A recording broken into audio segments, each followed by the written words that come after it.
Aging is a reality that we all face, but we rarely contemplate it with hope and anticipation. Today I invite you to a transformative perspective on this universal journey. We are not just accumulating years, we are maturing, growing in wisdom, and moving towards a fullness that only time can bring. This inspiring view finds deep resonance in the writings of C.S. Lewis, the brilliant author, theologian, and professor who managed to translate the most complex spiritual truths into language that touches the heart. Lewis was not just an intellectual, he was a pilgrim who honestly shared his discoveries about faith, suffering, and joy. His words continue to illuminate our path, offering not just comfort, but a renewed vision of who we are and where we are heading. Life unfolds before us like a grand story filled with unexpected chapters. C.S. Lewis understood this deeply when he wrote in his letters that it is never too late to become what you might have been. This liberating truth reminds us that learning and growth have no expiration date. Lewis lived this in his own experience.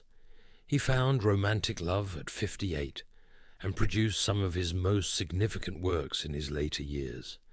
He teaches us that each phase brings its own discoveries, like doors opening to landscapes yet unexplored. This perspective resonates with the words of the prophet Isaiah. 43:19. See, I am doing a new thing. Now it springs up. Do you not perceive it? I am making a way in the wilderness and streams in the wasteland. Aging is not the end of the adventure, but a new territory to be explored with wisdom accumulated along the way. When we reflect on the passage of time, we realize that the years enrich us with something that no fortune can buy: lived experience. In Letters to Malcolm, Lewis noted that experience is a brutal teacher, but you learn, my God, how you learn. The hardships and joys we undergo not only mark us, but shape us. Every challenge overcome, every loss mourned, every celebration lived becomes part of the fabric of our wisdom. In an experiment in criticism, Lewis goes further by stating that experience, nearly all that we call experience, is really interpretation. This shows us that we not only live through moments, but continually derive meaning from them, transforming events into understanding. This acquired wisdom is precisely what younger generations need. As Proverbs 20:29 reminds us, the glory of young men is their strength, the splendor of old men is their gray hair. Our society needs to reclaim this vision of the elderly as bearers of invaluable treasure, wisdom that only time and reflection can provide. There is a crucial difference between aging physically and aging spiritually. Lewis captured this distinction in The Last Battle when he wrote, "The higher up you go, the further you see. The more you see, the more you love." Our capacity for wonder can remain as fresh as in childhood, regardless of our chronological age. In Surprised by Joy, Lewis shares how the capacity for awe and wonder is essential for a full life. The quality of wonder is the characteristic of man's existence as a man. When we keep this ability to be amazed, to ask questions, and to seek to understand the world around us alive, we stay young at heart, as Paul reminds us in 2 Corinthians 4:16-18. Therefore we do not lose heart, though outwardly we are wasting away, yet inwardly we are being renewed day by day, for our light and momentary troubles are achieving for us an eternal glory that far outweighs them all. So we fix our eyes not on what is seen, but on what is unseen, since what is seen is temporary, but what is unseen is eternal. Each season of life brings with it a unique call. Lewis understood this when, after the death of his wife, he transformed his pain into a profound reflection that helped thousands in mourning. In A Grief Observed, he did not shy away from suffering, but delved into it and emerged with insights that illuminate the path for others. "I never knew that pain felt so like fear," he wrote, giving voice to what many feel but cannot articulate. This ability to transform experiences into service to others is one of the great purposes that reveal themselves as we age. As we approach the autumn and winter of life, we can see more clearly the larger pattern into which our story fits. As Psalm 92:14-15 reminds us, "They will still bear fruit in old age. They will stay fresh and green, proclaiming, 'The Lord is upright. He is my rock, and there is no wickedness in him.'" The Christian vision of the beyond, so beautifully articulated by Lewis, offers us a transformative perspective on aging. In The Great Divorce, he presents the idea that eternity is not just an indefinite extension of time, but a quality of existence that we can already glimpse here. "The autumn leaves are no less beautiful because they are dying soon," Lewis wrote, capturing the bittersweet beauty of temporal life in light of eternal hope. The Christian promise is not just a continuation of life, but a transfiguration. We will be ourselves, but more fully than we could ever be in this limited world. In The Four Loves, Lewis reflects, "You do not have a soul, you are a soul, you have a body." This distinction is crucial to understand that aging and even death are not the end of our story, but a transition, as Paul states in 1 Corinthians 15:42-43. "So will it be with the resurrection of the dead. The body that is sown is perishable, it is raised imperishable. It is sown in dishonor, it is raised in glory. It is sown in weakness, it is raised in power."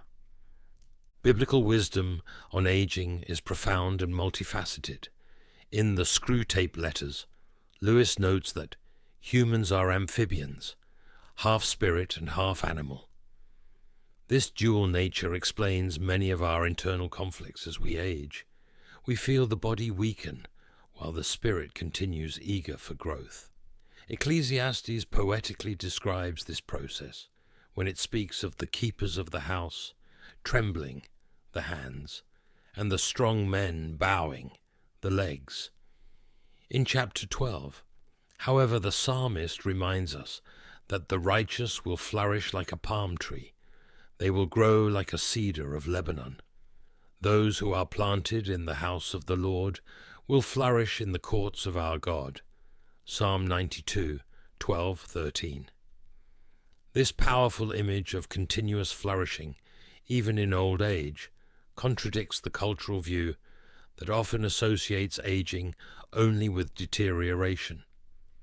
Lewis, in Letters to Malcolm, states that old age has its pleasures, which, though different, are not less real than the pleasures of youth.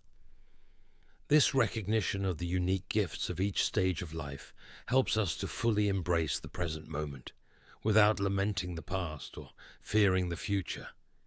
Aging was meant to be lived in community, not in isolation.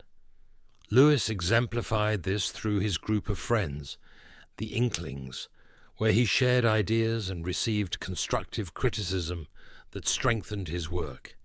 In The Four Loves, he writes, "Friendship is unnecessary, like philosophy, like art. It has no survival value. Rather, it is one of those things that give value to survival." This profound statement reminds us that meaningful human connections are not luxuries, but fundamental necessities, especially as we age. The Book of Ruth presents a beautiful example of intergenerational relationship between Naomi and Ruth, showing how wisdom and loyalty can flow between generations. As Proverbs 27:17 says, "As iron sharpens iron, so one person sharpens another." We need each other, young and old, to become all that we were created to be. Aging, when embraced with faith and hope, is not a journey of accumulated losses, but of deeper gains. Lewis understood this when he wrote in Mere Christianity.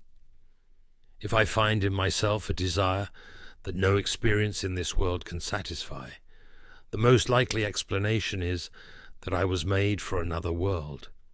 This eschatological perspective transforms our understanding of aging. We are not just moving away from youth, we are approaching our true home.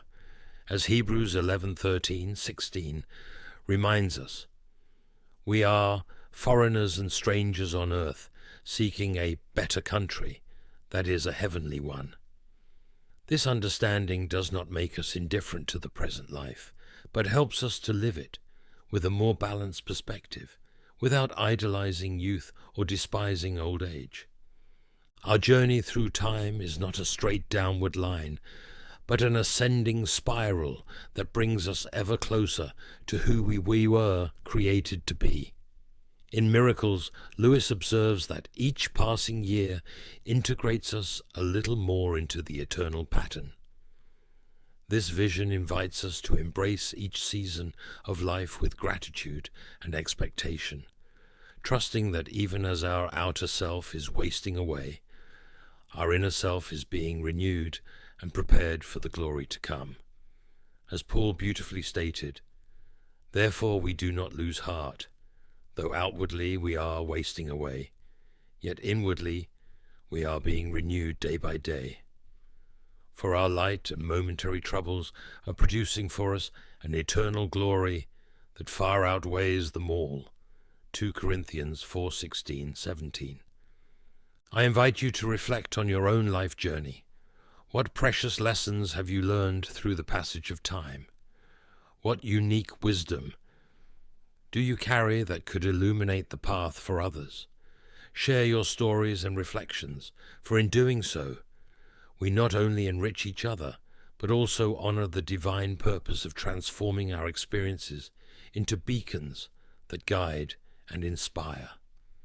As Lewis wrote, "You are never too old to set another goal or to dream a new dream." May this truth inspire us to embrace each new day as an opportunity to grow, serve, and come a little closer to the fullness for which we were created. Now, dear brothers and sisters, I would like to invite each of you to this unique moment of prayer on this beautiful morning. I hope this sermon has been of great help to all. Come, pray with us. O eternal God, who dwells outside of time, and within time sows your purposes, I come to you with silvering hair and a weary body, but with eyes lifted to where eternity touches the soul. In every wrinkle a story told by you. In every pain a reminder that this clay vessel carries an incomparable treasure.